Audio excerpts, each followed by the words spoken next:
Hey, well, good Tuesday afternoon. We are the Tuesday after Easter. Man, it was a good time for us to gather Sunday in a unique kind of way in a drive-in type thing. I hope you enjoyed that. We enjoyed getting to see everybody, even if it was from a distance outside your car. And so thanks for being willing to try something new and to do that and be here for that. You never know. We may pull that out of the hat and do that again some other time here in the near future. Hey, as we do our devotional thought for today, as is our custom, just kind of, I'm in a different spot than I've been before. It kind of fits with today's devotional thought, and I'll tie it in here in a minute. But hey, if you know where I am, just kind of like the post so that we know, and that way you're not giving it away. Last week, it was pretty obvious where I was. I was in the fellowship hall over where our adult three men meet, where Kishar leads Sunday school. Sitting over the picture of Jesus around the shoulder from the fellowship hall. And today I'm at a place that's used to be used a whole lot, but since right before I came, it's not used much at all anymore. And so we're just here. I thought I'd share a devotional thought today from Isaiah. So let me read that for you from Isaiah chapter 43, verses 18 through 19. Forget the former things. Do not dwell on the past. See, I am doing a new thing.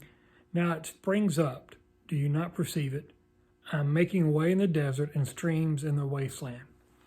Isaiah here, when he's talking to us, reminds us what we start with, and that to forget the former things. Do not dwell on the past. It's easy sometimes, especially when we got a lot of time like we do now, just to sit and think and to relax and to do some things that to dwell on the former things, those things in life that we wish we could do over, those things in life that we used to do that we really love and enjoyed, and if we could just do that again. And it's kind of like this room here. At one time, it had a great purpose, and it was used mightily, and it had a lot of good things going on. But we just got to a place where it could not serve the purpose that it had served for so many years, and it cannot do that again. There's nothing wrong with the room, nothing wrong with the way it used to be for, but now we're finding some ways to reinvent it and to do it a little differently.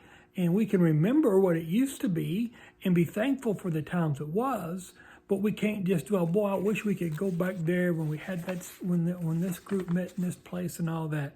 And so when Isaiah tells us here to forget the former things, not because they weren't good, or that we can't remember them with fondly, but we can't let the former things tie us down to what we need to be in the future, because sometimes it's the former things that got us where we are. When the prophets were speaking to the Jewish nation that was in captivity, they were in the exile. They were in exile for a reason. So you can't forget the reason why you're there. You can and go back. And then it says, dwell not on the past.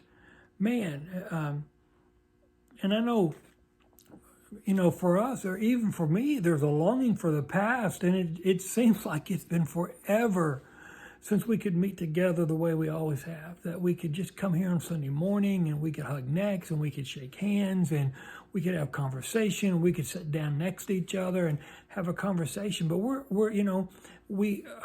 not that we, and so we can't dwell on that, because we'd just be sad all the time that we can't do that anymore.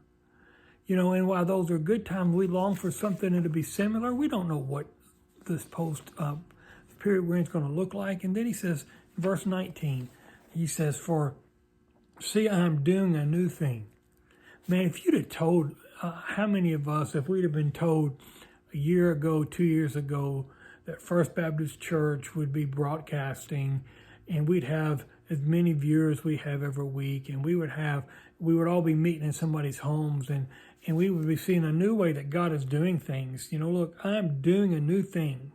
And God is doing a new thing through us. He's taking a church that's over 200 years old, and he's doing new things in it through technology, through the way we worship, through how we're connecting with one another. And he's doing a new thing through us. And so now it springs up. Do you not perceive it? Can you not see how it's springing up and how we're having all these different groups we're having all these we're meeting in all these different homes, and all of a sudden we've become a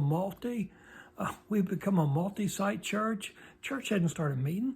Stop meeting. We're just meeting in different places on Sunday morning. And then it says, I'm making a way in the desert and streams in the wasteland. For a lot of us, the thought about Facebook and the internet, well, that's just a wasteland where you go to waste time and there's nothing good on the internet, and they've got all the problems and all the stuff on the internet is bad. And you don't have to be there long. It wears me out sometimes too, the political divide and how people lash out at each other. But God has taken that, and what we're going through now as a society, and He's redeeming that time. Do you know that Facebook had to change its metrics on how it saves video and how it uses live streaming? Because when the pandemic hit and churches all across the world began to go online, they weren't prepared for it. And God is taking what? He's making streams, springing up. I'm making a way in the desert and streams in the wasteland. In that wasteland of the internet, God is making new ways for people to engage with Him. Hey, let's not forget that in the midst of going around it, God's in the middle of it. I can't wait for us to be together again. And I'm so thankful for the time we have together. Let's make the best use of the time. Continue to check on one another and to pray for each other. Hey, thanks for listening.